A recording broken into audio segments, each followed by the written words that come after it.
Hi అండి, అందరికీ నమస్కారం. Welcome to Vijayalakshmi cooking and vlogs. ఈరోజు అయితే సూపర్ టేస్టీతో చికెన్ ఫ్రై అయితే చేయబోతున్నాను. చాలా అంటే చాలా బాగుంటుందన్నమాట. ఇలా చేసేసుకుంటే ముందుగా శుభ్రంగా చికెన్ అయితే కడిగేసి పక్కన పెట్టేసుకోవాలి. ఒక కడాయి పెట్టుకొని ఆయిల్ వేసేసుకొని ఆనియన్స్ కాస్త కలర్ వచ్చిన తర్వాత శుభ్రంగా కడిగేసిన చికెన్ కూడా వేసేసుకొని కాస్త పసుపు వేసేసుకొని ఒకసారి బాగా కలిపేసుకోండి. ఇక తగినంత సాల్ట్ వేసేసుకొని స్పైసీకి తగినంత రెడ్ చిల్లీ పౌడర్ కూడా వేసేసుకోండి.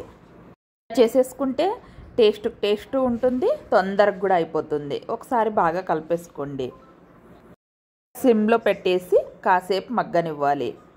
ఇక చూడండి, సూపర్ టేస్టీతో చికెన్ ఫ్రై అయితే చాలా బాగుంటుంది. ఇక కాస్త గరం మసాలా కూడా వేసేయండి, చాలా టేస్టీగా ఉంటుందన్నమాట.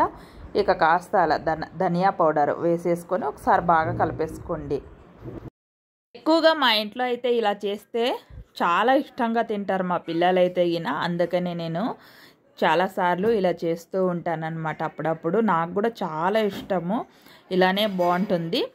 ఇక కొబ్బరి కాస్త అలా పేస్ట్ వేసేసుకొని ఒకసారి బాగా కలిపేసుకోండి. ఒక 10 నిమిషాల పాటు చికెన్ అయితే ఉడకనివ్వాలి. చూడండి, బాగా ఉడికిపోయింది కదా. చికెన్ ఫ్రై అయితే రెడీ అయిపోయింది అనమాట. టేస్టీ చికెన్ ఫ్రై అండి. చాలా అంటే చాలా బాగుంటుంది. రైస్లోకి కానీ లేకుంటే సైడ్ డిష్గా నంచుకునడానికి కానీ చాలా బాగుంటుంది. నేనైతే ఇక్కడ రైస్లోకే చేశాను అనమాట. సూపర్ టేస్టీగా కుదిరేసింది చికెన్ ఫ్రై అయితే. నా వీడియో కనుక మీకు నచ్చినట్లయితే లైక్ చేయండి, షేర్ చేయండి, సబ్స్క్రైబ్ చేసుకోండి. Bye friends.